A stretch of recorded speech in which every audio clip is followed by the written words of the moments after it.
Hey guys, welcome back to Sully's Models and the final instalment on the Mustang build. So in this video we are going to be looking at mainly the weathering of the aircraft.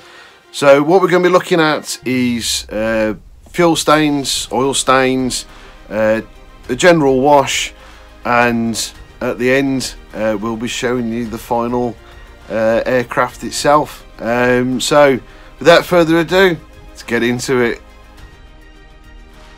So what I'm going to do first is for the chips, I'm actually using a light green. I'm putting this on a little bit, I'm going to say thick, I don't mean it's a thick paint, I just mean quite wide, because this is going to be for like more of scuff than actual chip. So placing this in areas where it's going to be catched, like on the side of the fuselage and edges of panels. Next, with using flat aluminium, I'm actually creating the chipping. So obviously again, edges of panels, particularly like the areas, the gun loading bays, these are going to get knocked quite a lot because of being opened and closed.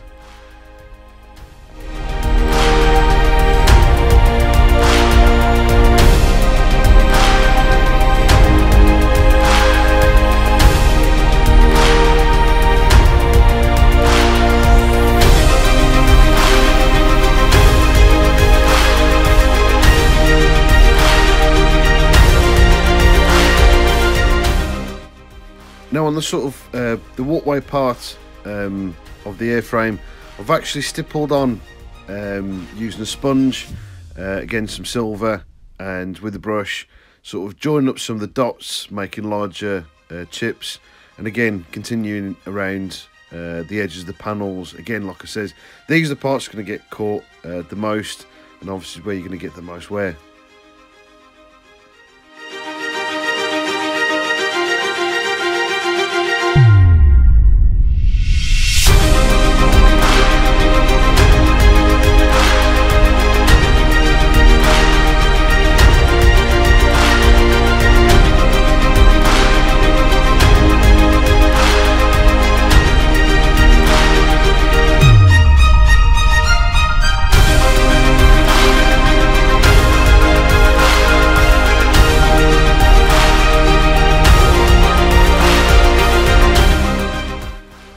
So next I'm going to slap on a hell of a lot of wash, again as always using Florey Models wash.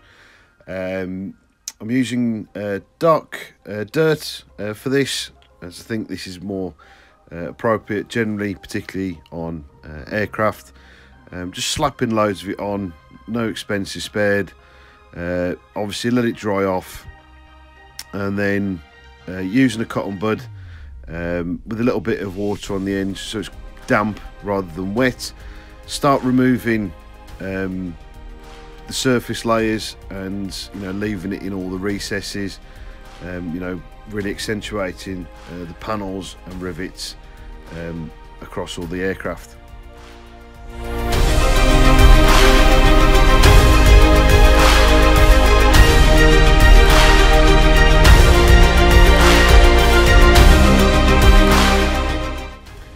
There we go, about a dozen cotton buds later, we've got this nice weathered frame.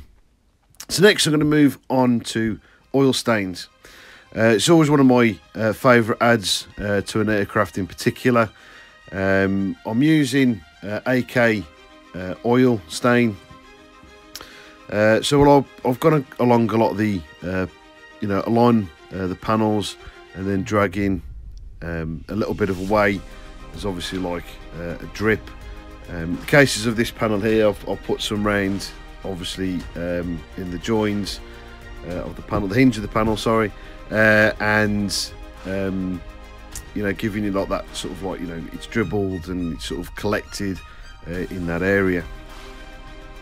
Also with this part of the aircraft, I've splattered it, obviously using a pin there, giving you that effect of filling it up a little bit and a bit splattered away.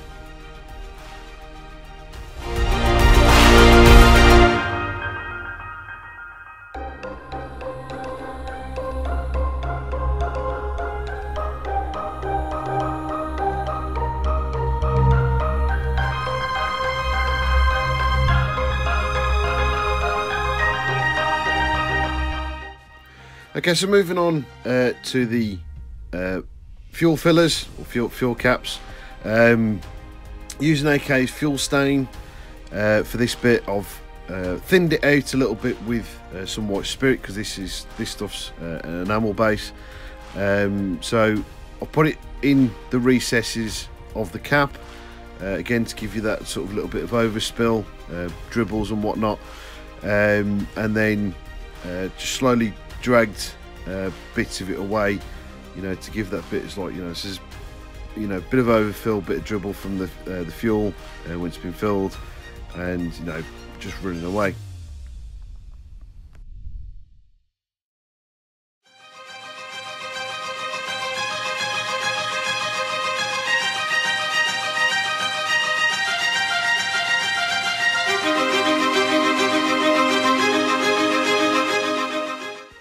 So around the wing fuel caps, I've tried to do a little bit less, as this is more of a flatter surface. You know, I feel you're probably not going to get always that much of a run as the one on the side of the fuselage.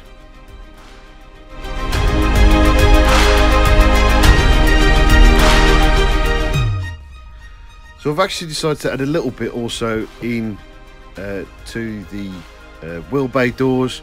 I've actually seen this on an actual photo of an actual aircraft.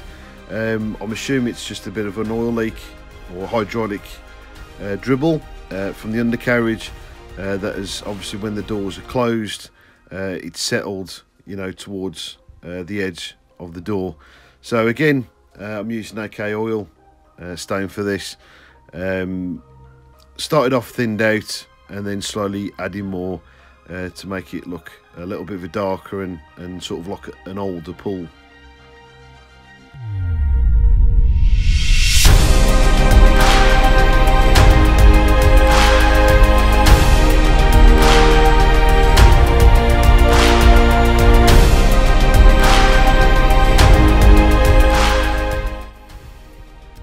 So yeah, this bit is not a repeat. What I have done is I've put a matte varnish over the top. You do sort of lose some of the oil leaks and stains, but what this actually gives you the effect of that you've had a leak for, you know, a bit of a period of time, you know, so it makes that, you know, that first lot of stain that you've put on look older, and then with putting a fresh layer of oil stain or whatever over the top, it makes it look like it's an existing problem. So I think this gives it, you know, a really good effect if you want an aircraft or even a vehicle to have, you know, a continuing issue of you know, oil leaks. I think it gives it you know, a great effect. Also, I think it gives you a little bit depth into the you know, this type of weathering technique.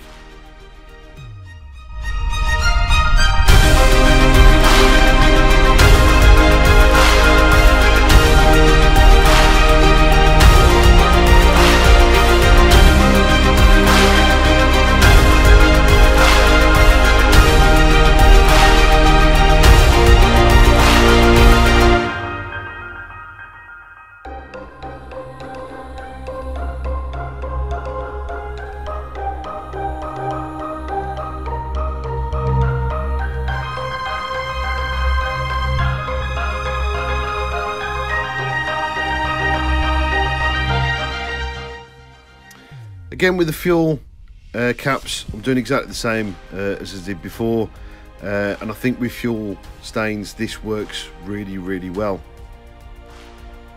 So next I'm moving on to the exhaust, and I'm using a technique you may have seen in the video before. If you haven't, I'll put it in the link below, and this is salt weathering.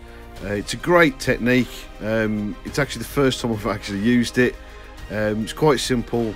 Obviously with the exhausts, I've put a light whitey grey colour down. I've put some salt over the top, just basically wet the area, put salt on, let it dry, and then add another light grey, and then eventually I actually added an exhaust wash over the top. Again, this was another AK product.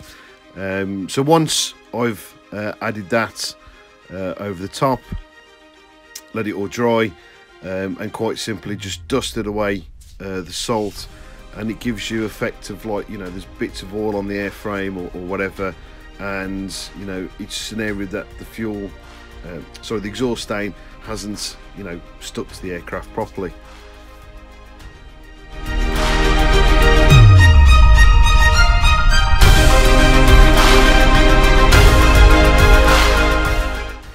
So now we're coming to finer details. This part in particular took me about 10 minutes to sort out, and this is just fitting through the radio aerial, drilling a small hole in the back of the canopy without messing that up, and then obviously feeding a bit of nylon wire through, you know, to give you the aerial. So there you go, guys, there's a bit of weathering for you, and like I just says, finer details are been added. So what's left to do now is to present you with the finished product.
So there you go, guys, that's the finished product. Actually, at the end of this video there'll be another set of photos of the build, because the ones I've just shown you are the ones that's going to be put in for the challenge build.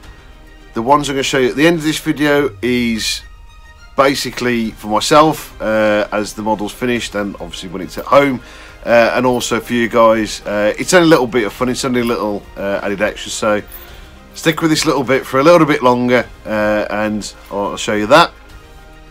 But I hope you've enjoyed this little series on building this Revell P-51. It's been pretty good. It's a nice kit, so if you are thinking about getting it, I hope with the series of videos, you know, helps you potentially buy this kit. It is a good kit. But yeah, I'll put in the description below the links to the other videos if this is the first one that you're watching of the series. But I do appreciate you guys watching. I appreciate if you've actually managed to stick it to this far through the video as well. You know, so thanks very much. Please like and subscribe to the channel. Follow us on Instagram and Facebook as well. So again, finally, thanks very much, guys, and here's those photos I promised you.